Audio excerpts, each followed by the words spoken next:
Hello, welcome back to Called to Homeschool with your host, Meg Thomas. Friends, I am so glad you are here today because we're going to talk about something that so many mamas and dads struggle with, but we don't always want to admit this out loud, and that is yelling at our kids. So maybe you've had this thought before of like, tomorrow I am not going to yell. I'm going to stay calm. I'm going to keep it together.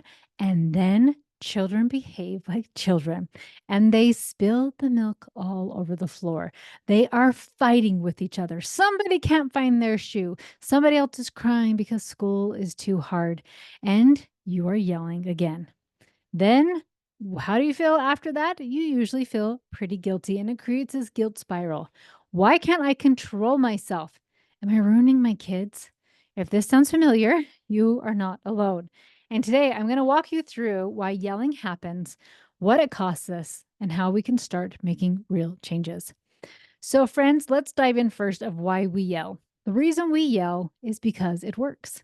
Our brain likes to do something on autopilot, right? And if we've told our brain like, "Hey, I yell and I get a result," and then we keep doing it, our brain was like, "Awesome, this works." You yell, and it gets your kids' attention, and it works right then and there. Another reason people yell is because their nervous systems are dysregulated. They are tired, overwhelmed, stressed, hungry, all sorts of things, right? So when you're running on empty, when your nervous system is dysregulated, small things feel huge. So it's not about being a bad mom or a good mom, like good moms do this and bad moms do that. No, like that doesn't exist here, right? But it's about not having the tools to regulate yourselves and guide our kids calmly. So we know why we yell, but what does yelling cost us? So it actually is really hard on the person who yelled, right? Because like we talk a lot of times what it does to kids. I'm going to get into that for a second, but it is hard on the parent after they yell. A lot of times they feel a lot of guilt and a lot of shame and then beat themselves up like they're failing. And then what I see a lot of times is then they swing the other way and they become really passive and become a pleaser. And then their kids don't ever learn good, appropriate behavior. And so what do? They go back to yelling to get their kids to behave and to do the things they want them to do. So there's an emotional toll on mom and dad. And then on the impact on the kids, right? They may listen in the short term, but it breeds fear, resistance long term. And it's interesting. Years ago, I did a survey for teens of what does yelling do to you and how does it make you feel? And it was interesting how much it affected what they thought of themselves, if they thought of themselves as bad. And I feel so bad that I can't just be a good kid. I don't feel like my parents really love me. They don't respect me. Like it really did a number on the kids as well. Not only do they fear you when you yell, but it also does a number on the way they think about themselves. It also lots of times can create a rebel. And so sometimes it'll create a people pleaser, right? Like I'm going to manage mom's or dad's emotions. And so they'll become a people pleaser. So you think you're doing a good job, but really your kid's just a people pleaser. But the other direction kids will go is that they will become the rebel. And those are the ones that parents a lot of times are like, oh no, I don't know why my kid's rebelling. And then when I dive into a client and figure out how much they're yelling and what that looks like, some kids just gravitate to being more of a rebel. So those are some things. Um, Over time, kids stop even hearing our words and they only hear our tone. And it creates this whole culture of tension that a lot of people don't want. And it also creates yellers, right? So a lot of clients I've worked with yell because they were yelled at. And so they're like, I don't know, that's how my parents dealt with problems is they just yelled. So then I'll talk to clients and they're like, my children all yell at each other or they do all these things. And I have to say, where did they learn it from? And they a lot of times learn it right from home of like, this is how we handle problems is we yell. So you are creating more yellers, not like in your home and also another generation and another cycle of yellers. So there's a lot of cost to yelling, and a lot of times your kids don't even listen to you until you yell. So let's dive into this for a little bit. First of all, people always think, not always, but sometimes people will think that I'm judgy if you yell at your kids. I'm not. I understand because I tried it too, the thinking like, "Oh, this maybe this would work," or "My parents yelled, so I need to yell," right? And so you're not broken. And you're not bad and evil or whatever you want to words you want to do it. You just need better strategies. You need to learn how to regulate your nervous system, how to rewire your brain, and then tools of how to parent without yelling. And I'm like, maybe that sounds really difficult, but over time it gets really, really easy. And like, that's all it is.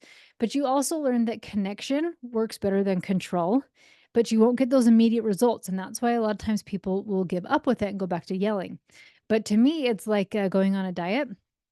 Like, I really want to lose 5 pounds or 10 pounds within a month or by next weekend or something like that. And so you don't eat, you starve yourself, you do a juice cleanse where you'll get the results, but it'll come right back, right? You don't actually have good lasting habits, even though it worked for a weekend or worked for a week or a month.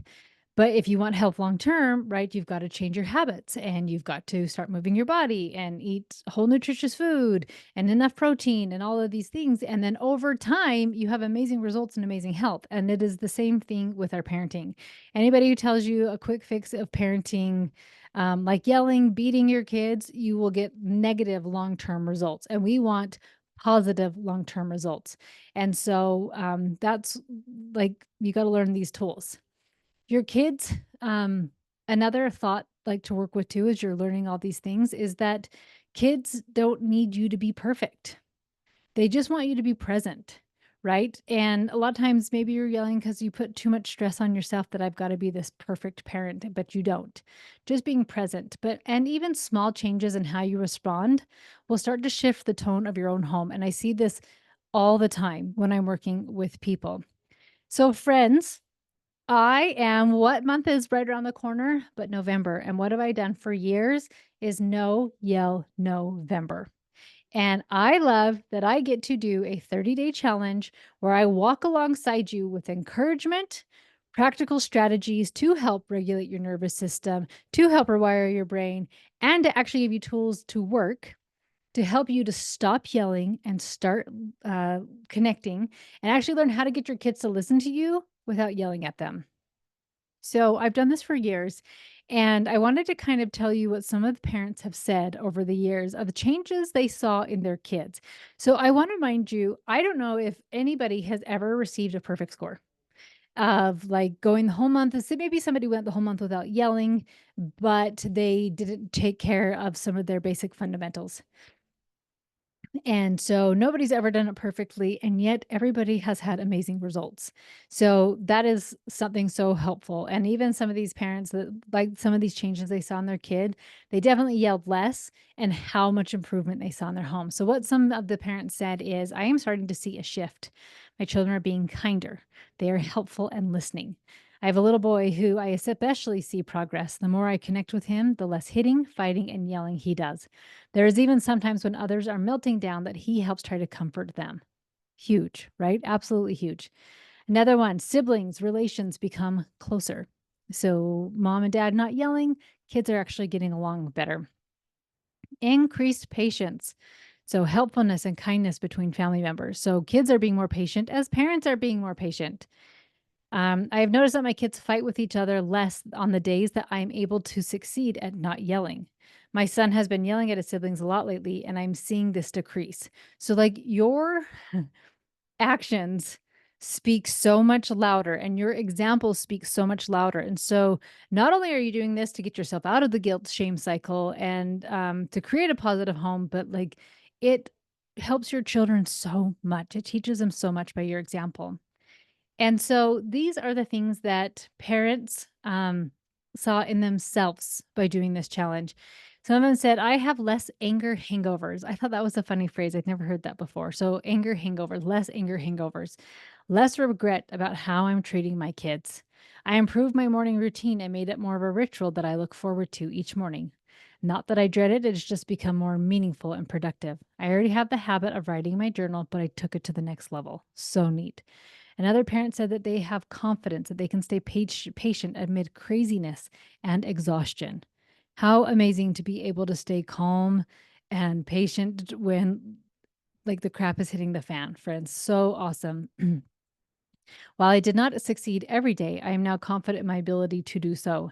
Telling myself that I am a good mom has really boosted my overall outlook on and feeling about my motherhood journey.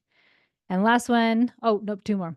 I love not feeling the guilt and shame that I normally have when I yell at my kids. I look back and wonder why I did it. I felt terrible, and so did they. It didn't even help. And last one, I'm not as exhausted emotionally, and I am happier. So I do this for so many reasons. Is like some of these parents are living in this guilt, the shame, they don't know what to do. And then a lot of times their kids' behavior is way off. So it does so many things. So mom and dad feel better, children behave better. And then homeschool gets to be way more fun because your children will actually listen to you when it's time to do school, and they actually want to be with you when it is time to do school. So if you've been saying, I don't want to be this mom anymore, I want to invite you to join us for this November for the No Yell November challenge. Now, you're welcome to just do it, to just like, I'm going to do the No Yell November challenge on my own, and it's going to be awesome and awesome. That's great. But if you're wanting a little bit more support, we are doing this in Mama's Members all of November. You will get access to all the videos, so the whole no yelling course, all the other parenting videos, everything.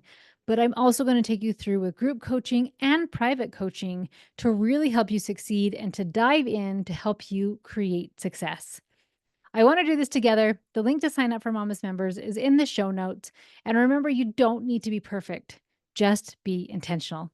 And this is your next step towards peace in your home. Friends, I hope to see you there.